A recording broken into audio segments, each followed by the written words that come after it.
The Story of Civilization, Part 2.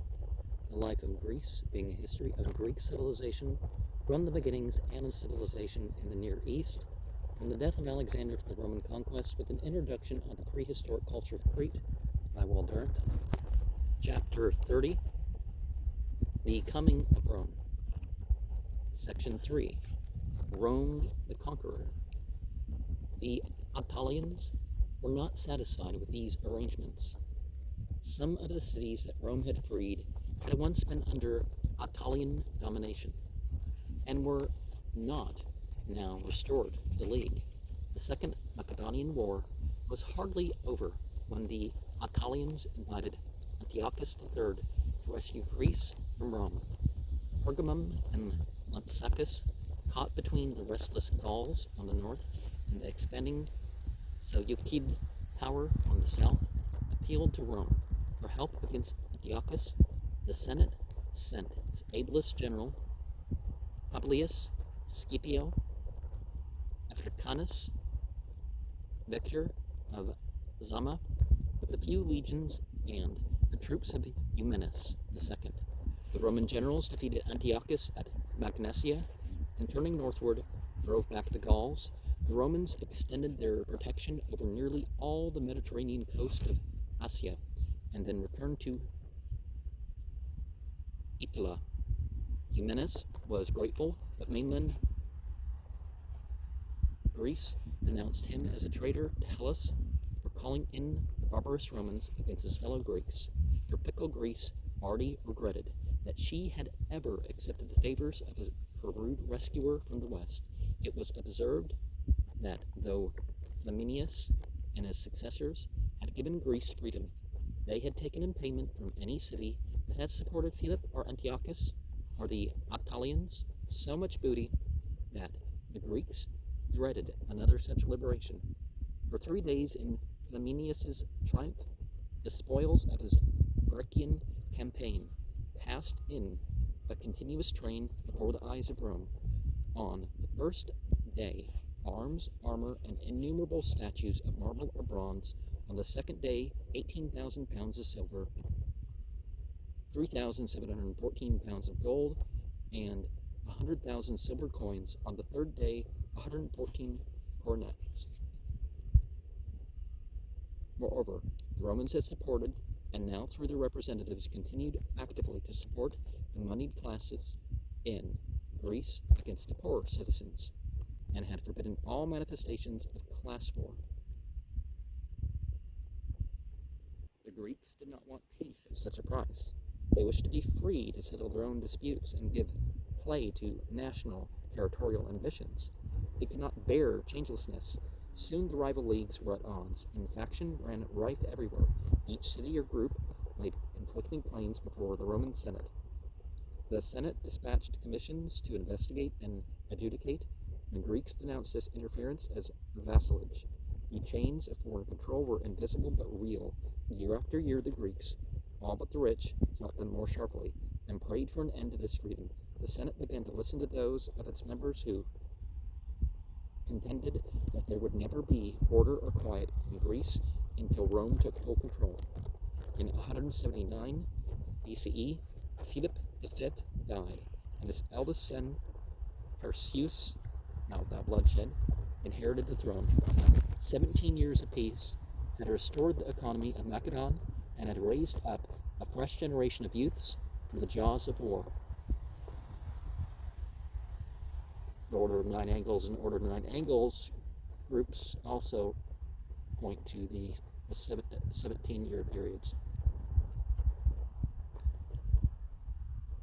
Perseus negotiated an alliance with Seleucus IV and married Seleucus' daughter. Rhodes joined the alliance and sent a great fleet to escort the bride. All Greece rejoiced and saw in Perseus a living hope against the power of Rome.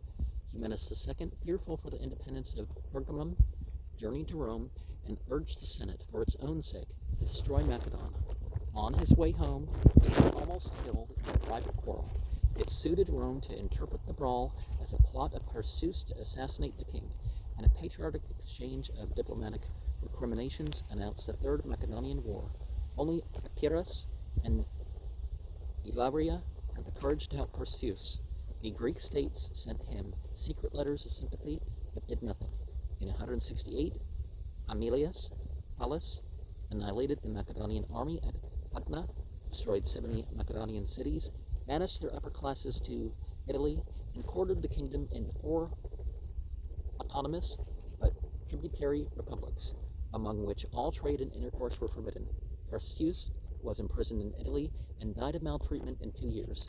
Epirus was devastated, and 100,000 Epirots were sold into slavery at $1 a head. Rhodes, which had played no active part in the war, was punished by the liberation of her possessions on the Asiatic coast, and by the establishment of a competitive and a free port at Delos. The private papers of Perseus captured, and all Greeks who had offered him aid or comfort were banished or jailed. 1,000 of the Achaean League's most prominent representatives, including Polybius, were deported into Italy. They remained in exile there for 16 years, during which 700 of them died. The admiration of Greece for Rome the Liberator had never been so intense as was now the Greek hatred of Rome the Conqueror. The severity of the victors had unwilled results. The weakening of Rhodes ended her policing of the Aegean and revived a trade destroying piracy. The removal of so many aristocrats left the field open to radical leadership in the cities of the Achaean League, and the class war enjoyed one of its bitterest periods. The rich clung to the protection of Rome. The poor demanded the expulsion both of the rich and of the Roman power. In 150, the surviving Achaean exiles returned from Italy and joined in the demand for the repudiation of Roman authority in Greece. Weakened Achaean power, Rome sent to Greece a commission that ordered Corinth, Orchomenus, and Argos to secede from the League. The ladies of Corinth replied by emptying pails of refuse on the heads of the commissioners. It's something that nowadays prison guards have to watch out for. It's like they're doing a job like everyone else. In 146 BCE, the League voted for a war of liberation, hoping that Rome's campaigns in Spain and Africa would divert her energies and incline her to a place of peace. A fever of patriotism swept the cities of the League. Slaves were freed and armed. A moratorium on debts was proclaimed, and land was promised to the poor, while the unhappy rich, trembling between socialism and Rome, reluctantly contributed their jewelry and their money to the cause of freedom. Athens and Sparta remained aloof, but Boeotia, Locrian, and Euboea committed themselves bravely to the war. The republics of Macedonia joined in open revolt against Rome. The angry Senate sent over an army under Mummius and a fleet under Metellus. Combined forces overcame all resistance, and in 146 BC, Mummius captured Corinth, the citadel of the League, whether to destroy a commercial rival in the east, as the younger Scipio was in that year destroying Carthage in the west, or to give rebellious Greece a lesson after the fashion of Alexander at Thebes. The rich city of merchants and courtesans was put to the flames, all the men were slaughtered, and all the women and children were sold into slavery. Mummius carried off into Italy whatever wealth could be moved, including the works of art with which the Corinthians had adorned their cities and their homes. Polybius tells how Roman soldiers used the world-famous paintings as boards for their games of draughts or dice. The League was dissolved and its leaders were put to death. Greece and Macedonia were united in one province under a Roman governor, while Boeotia, Locrian, Corinth, and Euboea were subject to annual tribute. Athens and Sparta were spared and were allowed to remain under their own laws. The party of property and order was upheld everywhere, and all attempts to wage war or make revolutions or change the constitution were proscribed. The turbulent cities had at last found peace. And thus we finish page 666, but we have 4 more pages. Or is it? well, 5 if you count the glossary or whatever it's called. Iconoclasm, well, if it's your own stuff, but you need not waste. You can cut things up. You can smash and reuse the material.